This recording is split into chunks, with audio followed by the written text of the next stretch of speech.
Vous nous suivez de partout dans le monde, madame, monsieur, bienvenue à cette nouvelle session d'information sur nos antennes, dont voici le principal titre. 40 ans après, le Congolais auront désormais leur carte d'identité nationale délivrée par l'Office national pour l'identification de la population, ONIP en sigle. C'est le chef de l'État Félix-Antoine Tshisekedi Tshilombo qui a reçu le premier modèle vendredi dernier à Kinshasa. À la une également, le chef de l'État Félix-Antoine Tshisekedi Tshilombo est arrivé ce samedi 1er juillet à Libreville au Gabon pour un séjour éclair afin de participer à la 23e session de la conférence des chefs d'État et des gouvernements de la CEEAC. Et puis enfin, tête à tête entre le président de la centrale électorale Denis Kadima et le 4 leaders de l'opposition. Objectif, échanger sur le sujet du processus électoral qu'il décrit en dépit des avancées constatées. Voilà, c'est tout pour les titres. Encore une fois, bienvenue dans ce journal.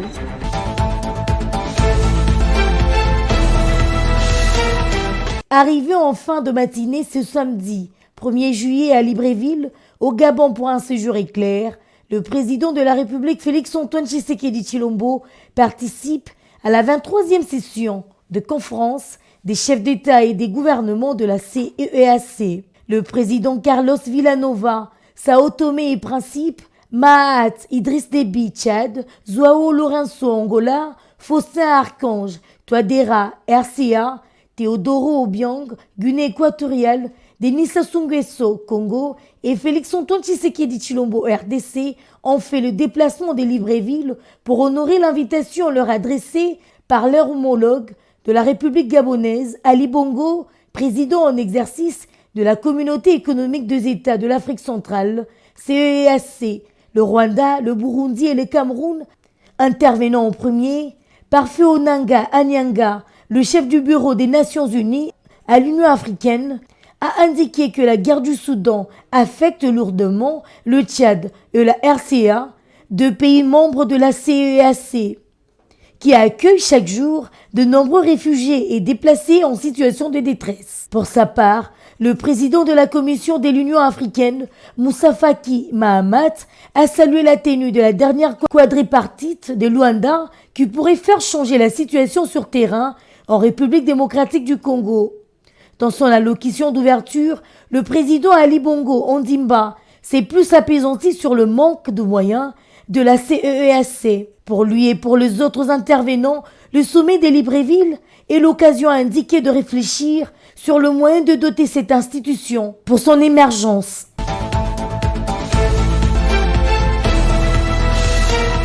Le président de la République, Félix-Antoine Tshisekedi Tshilombo, a reçu vendredi 30 juin dernier à Kinshasa le premier modèle de la nouvelle carte d'identité nationale délivrée par l'Office national pour l'identification de la population, ONIP en sigle. C'était au cours d'une cérémonie organisée à l'esplanade du ministère national de l'Intérieur, Sécurité et Affaires coutumières. Soucieux d'octroyer une véritable pièce d'identité sécurisée aux Congolais, le chef de l'État a donné à l'ONIP le moyen de sa politique pour traduire cette volonté en une réalité tant attendue depuis près de 40 ans. Au jour de la célébration du 63e anniversaire de l'indépendance de la RDC, le président de la République a reçu cette première carte d'identité en tant que premier citoyen de la République démocratique du Congo.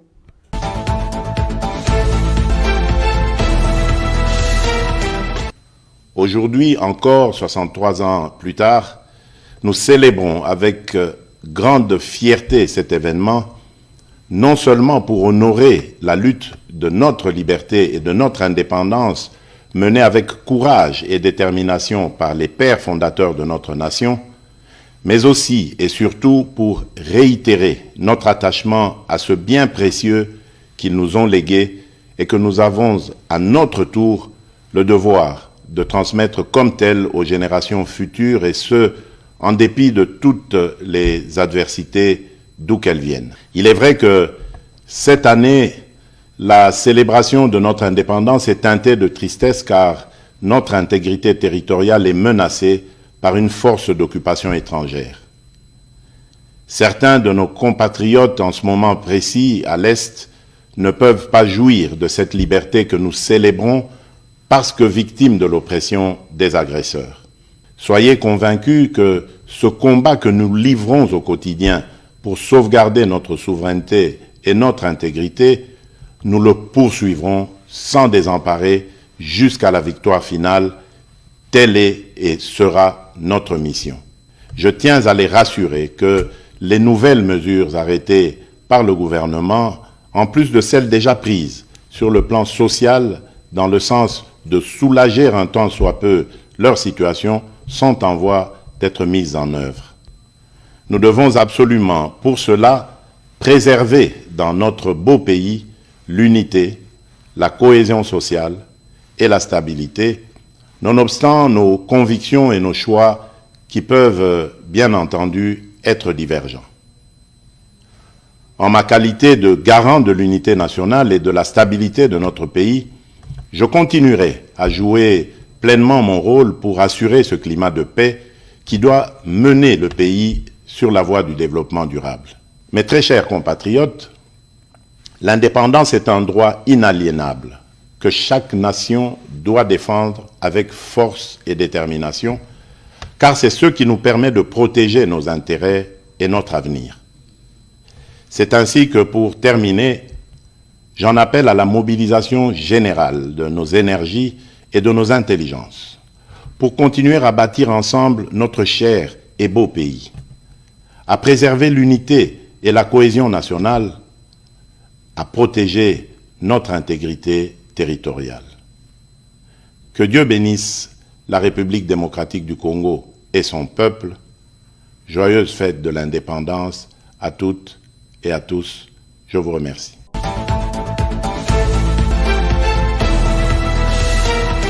Message de vœux du Fonds minier pour les générations futures. En cette 63e année commémorant l'ascension de notre pays, la République démocratique du Congo à l'indépendance, les conseils d'administration, la direction générale, ainsi que l'ensemble du personnel du Fonds minier pour les générations futures, FOMIN en sigle, ont l'insigne l'honneur de présenter leurs vœux de paix et de bonheur à son Excellence Monsieur le Président de la République, chef de l'État et commandant suprême de FARDC, à son Excellence Monsieur le Premier ministre, chef du gouvernement, aux membres du gouvernement de la République, aux institutions d'appui à la démocratie, aux honorables présidents de l'Assemblée nationale et du Sénat, aux honorables députés et sénateurs, ainsi qu'au peuple congolais. Cette commémoration est lieu de rendre des hommages mérités non seulement aux pères de l'indépendance, à ceux de la démocratie pour leur combat noble qui a donné à notre nation sa dignité et la maîtrise de son destin. Le FOMIN saisit cette opportunité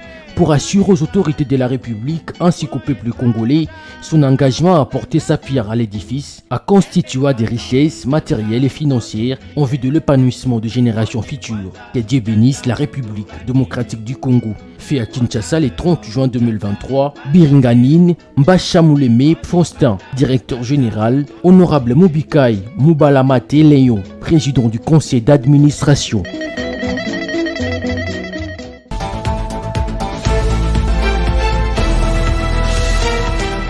À l'occasion de la commémoration du 63e anniversaire de l'accession de notre pays à la souveraineté nationale et internationale, les conseils d'administration, la direction générale et tout le personnel de la Société nationale d'assurance, SONAS SA en sigle, se font le devoir patriotique de présenter à votre auguste personne le vœu des bonheurs, des paix et des longévités. Cette date historique de la République démocratique du Congo constitue une opportunité pour nous de saluer les actions sécuritaires que votre autorité suprême ne cesse de mener afin de garantir une paix durable à nos compatriotes de l'Est du pays en particulier, ainsi qu'à tout le Congolais en général, qui s'apprête d'ores et déjà à vous accorder certainement un second mandat lors des élections prévues à la fin de l'année en cours. Vous réitérons nos hommages les plus déférents. Veuillez agréer, Excellence, Monsieur le Président de la République, chef de l'État, Félix-Antoine Tshisekedi Tshilombo, l'expression de notre très haute considération. Kabongo Moba Clément Désiré, directeur général. Kumabweni Iwasa Jean-Robert, président du Conseil, d'administration.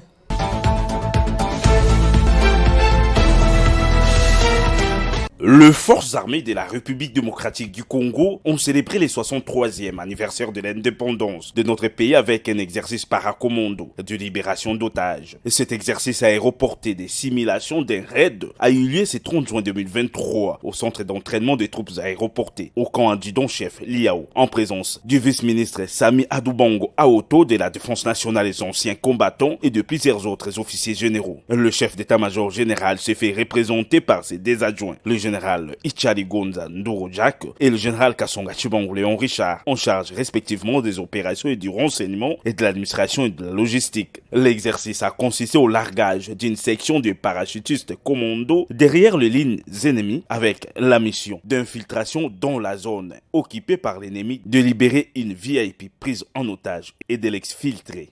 Des précisions de l'exercice avec le colonel diplômé d'état-major Essiko Monga et Boubou, directeur de l'exercice. On va faire la simulation d'une opération de raid. Un sénateur qui a eu l'initiative d'aller conscientiser ses frères Codeco. Il a eu l'autorisation du gouvernement pour descendre sur les lieux. Arrivés sur place, ils se sont décidés de le prendre en otage pour échanger avec leurs frères qui sont arrêtés ici à la prison centrale de Makara. Alors le gouvernement a donné l'ordre au chef d'état-major général pour que ces sénateurs soient récupérés de force. Alors le chef d'état-major général à son tour m'a confié de préparer les gens pour exécuter cette mission. Au nom du commandant suprême des FARDC et en celui du vice-premier ministre, ministre de la Défense nationale, le vice-ministre Adoubango a félicité les paracommandos pour l'exécution correcte de l'exercice.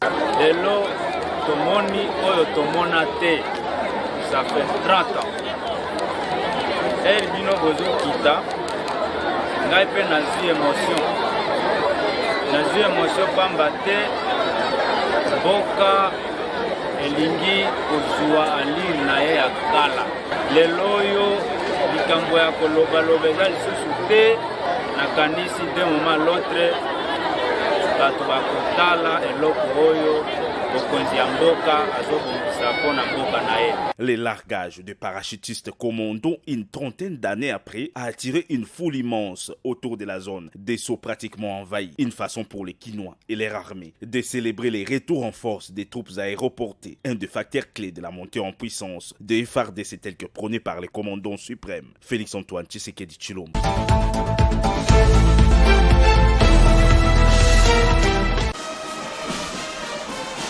À l'initiative du chef de l'État Félix Antoine Tshisekedi, tout ce que la ville compte comme tête couronnée en matière pastorale s'est cristallisé en ces jours, marquant le 3e anniversaire de l'accession de la RDC à l'indépendance sur les sites de martyrs de la Pentecôte, pris d'assaut par de nombreux fidèles.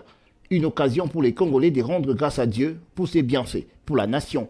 Une journée de prière, d'action de grâce marquée par la présence de leaders de toutes tendances religieuses, placés aux premières loges pour donner les temps à cette activité de haute portée spirituelle.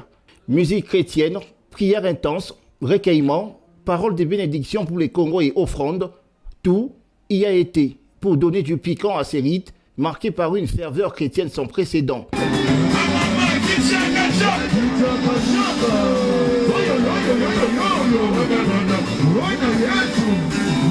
Prenant la parole, les pasteurs Jacques Kambala Tshilombo a circonscrit le cadre de cette journée de prière destinée à rendre gloire à Dieu pour ses multiples bienfaits. Depuis 2018, nous avions eu un service le 23 juin 2019 ici au stade des Martyrs où le chef de l'État, le président Félix Antoine Tshisekedi Tshilombo, avait, ensemble avec toute l'Église et tous les Congolais réunis dans ce stade, non seulement rendu grâce à Dieu pour le pays qu'il nous a donné, il avait aussi demandé pardon à Dieu pour tous les maux, tous les péchés commis dans ce pays,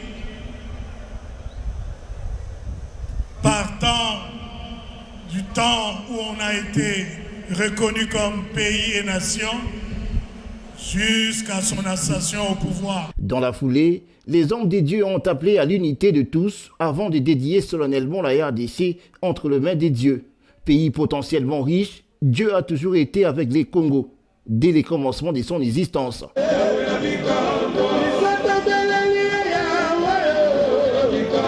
Pour rappel, alors que commençait son mandat à la tête du pays, le chef de l'État Félix-Antoine Tshisekedi avait posé ces mêmes gestes en 2019, devant des milliers de ses compatriotes, dans un stade de martyrs rempli comme un œuf. Il confiait la nation à la bienveillance du Seigneur. 5 ans après, alors que s'achève son premier mandat, Félix-Antoine Tshisekedi continue dans la même lancée.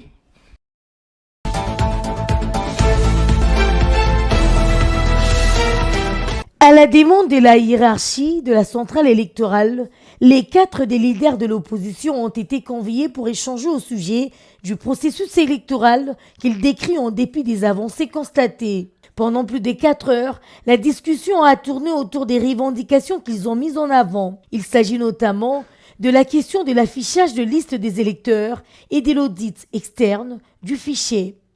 À l'issue de la rencontre, Martin Fayulu-Madidi, qui a parlé au nom de tous ces leaders, a fait savoir que les 2 parties se sont mises d'accord quant à la fiche de liste, mais la question de l'audit externe du fichier électoral reste en suspens. Le président de la centrale électorale, Denis Kadima Kazadi, y répondra dans les prochains jours après avoir soumis la question à la plénière de l'institution. Le président de la CNI avait voulu cette réunion simplement pour voir avec nous les candidats président de la République pour les élections à venir, comment regarder ensemble des conditions réalistes pour avoir des élections crédibles, des élections transparentes, des élections inclusive, des élections apaisées. L'opposition conteste la qualité de 5 experts recrutés par la CENI et qui ont effectué l'audit du fichier électoral, ce qui ne les rassure pas sur la fiabilité qui contiendrait, d'après eux, des électeurs fictifs. Le président de la CENI, par ailleurs, maintient que le fichier est fiable et qu'il prend en considération les recommandations venant de ses auditeurs.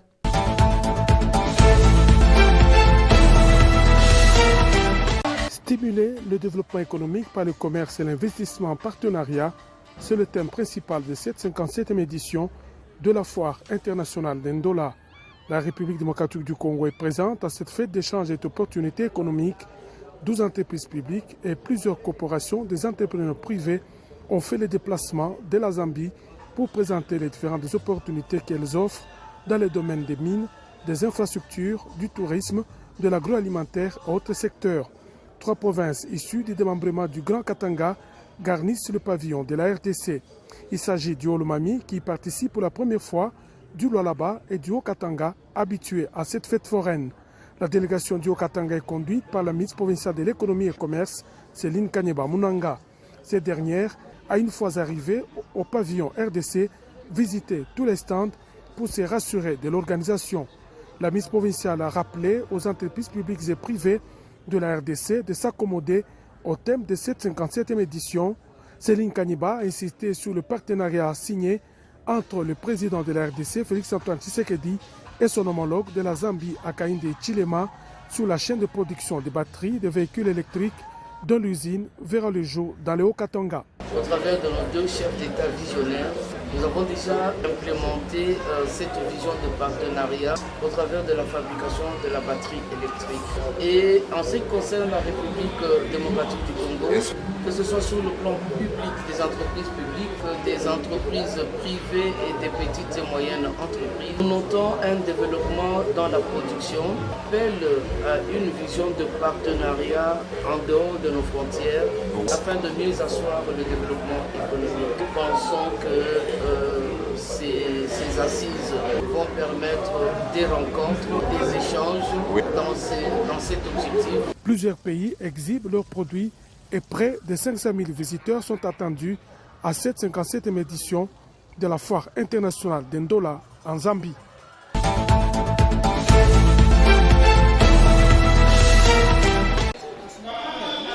Célébrée le 23 juin de chaque année, la Journée internationale de la femme veuve a été décalée et commémorée ce jeudi 29 juin 2023. Dans une salle atomium remplie de femmes veuves des différentes confessions religieuses et associations, la ministre provinciale du genre, famille et enfants, Gisèle Ngunga-Sangwa, a encouragé ces femmes marginalisées et les a interpellées à pouvoir créer des petits projets pour leur survie. Et la vision de son Excellence, Monsieur le gouverneur de province, qui voudrait que les femmes vulnérables puissent être autonomes économiquement.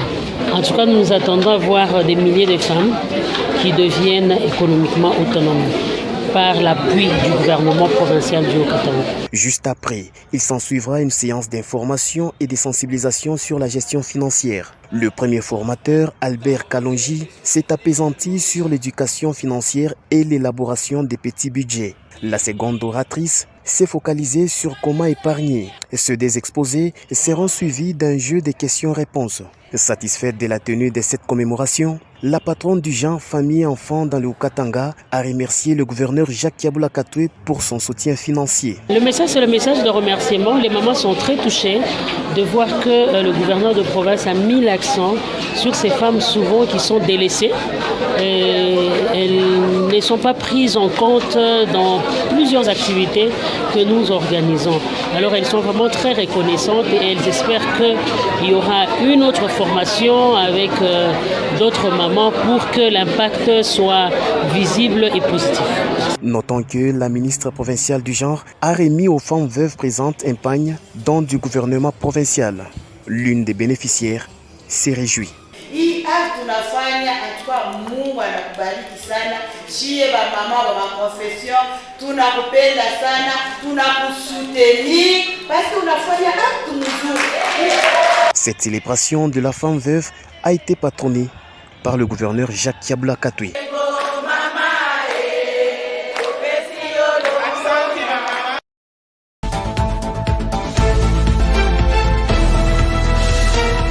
Un joli coup de filet a été réalisé ce jeudi 29 juin 2023 par les forces armées de la République démocratique du Congo, non loin du lieutenant-colonel Kokolo à Kinshasa. Elles viennent de mettre la main sur 2 policiers auteurs d'enlèvement de paisibles citoyens. Il s'agit du commissaire principal ou capitaine Ngoï Kibwe et de l'agent Pongo Wapongo, tous de la police nationale congolaise. Ils ont été surpris en pleine action de kidnapping d'une dame par les militaires du bataillon Grand Quartier Général de l'état-major général de FARDC. Les 2 criminels voulaient embarquer de force la victime dans leur voiture de marque IST, communément appelé Ketch, les récits de faits par la victime.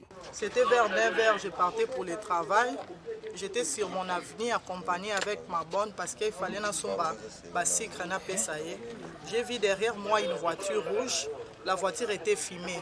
Celui qui est habillé en blanc noir a quitté pour m'interpeller au madame Bazo Bengayo. Comme je ne connaissais pas la personne, je n'ai pas tiré attention. La bandit qu'on continue route nangaï. La deuxième personne est descendue dans la voiture. Aïe, yo, bazo bengayo. Maintenant, il voulait me prendre par force pour me jeter dans la ketch nabango. C'est comme ça que j'ai crié. C'était sur l'avenue Ongundeza à Macadam. Par force, pour la voiture. Heureusement, j'ai crié au secours. J'étais devant la porte de l'honorable Thomas Louaka. Bagarde naende, babimi. Tant babimi na kangi bango. Na bibo lâché bango, ce sont des criminels. Ils veulent me faire du mal. Naebi bango te ote to pesa to kanga. Toza na document tozo luke. Boza na document kombo ya nani na kati. Ba komi ko menacer batu wana batika bako tsanga na voiture na bango na kende kaka. Ba memanga na IP crime. Comme eza na quartier nanga, j'habite quelque part. Nde batu a quartier ba ye. Naebi si bango bo benga ba soldat ya barrière ya Kankokolo. C'est comme ça qu'on est au secours, Bakangi Bangoto s'est retrouvé. En tout cas, vraiment, je dis merci pour la FARDC. Vraiment, sécurité, madame. Dans leur véhicule, il a été retrouvé plusieurs effets, dont un pistolet GP 9 mm, des paires de ciseaux, des parfums, des drogues pour hypnotiser les victimes. Des notes de cours de l'étudiante Lusambile ont également été retrouvées. Cette arrestation fait partie d'une batterie de mesures prises par le chef d'état-major général des FARDC pour la sécurisation de la population avant, pendant et après les festivités du 30 juin.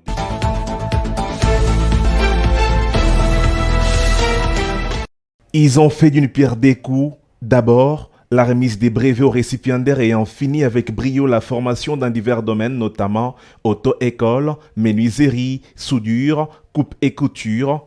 Et la seconde étape a été l'adhésion de sa structure CAP dans le parti politique Accord. C'est un premier lot de jeunes, bien sûr, une cinquantaine de jeunes, mais il y en a déjà plus de 300 qui se sont déjà inscrits. Je venais de vous dire que c'est une première phase. Il y a une deuxième phase qui est en train de suivre parce qu'avant de se distinguer dans la pratique, il faut toujours commencer par la théorie.